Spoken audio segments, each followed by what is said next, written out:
ముగింపు కలుగుతుంది. తాడేపల్లి ప్యాలెస్ బద్దలు కొట్టే ప్రజానీకం సిద్ధమైపోయారు.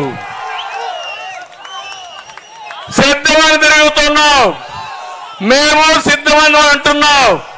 మా ప్రజానీకం అంటున్నారు మేము నిన్ను ఓడించడానికి సిద్ధంగా ఉన్నామని.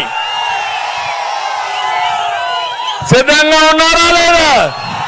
ఓడిస్తారా లేదా? ఇంకొక పక్క మహిళల్ని అవమానపరచడం వైఎస్ఆర్ కాంగ్రెస్ పార్టీ డిఎన్ఏలోనే ఉంది. తమిళలో మీరు ఒకసారి చూడండి, ఆడబిడ్డలు ఉన్నారు.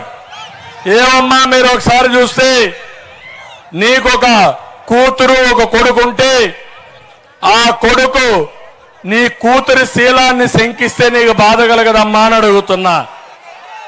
అంటే ఒక వ్యక్తి చెల్లెలి శీలాన్ని శంకించే విధంగా ఆడబిడ్డల్ని అవమానపరిచే విధంగా ప్రవర్తించే పరిస్థితికి వచ్చారు. ఇక్కడే నేను చూశాను, ప్రభాకర్ రెడ్డి గారు ఎంపీగా పోటీ చేస్తున్నట్టు ప్రభాకర్ రెడ్డి గారు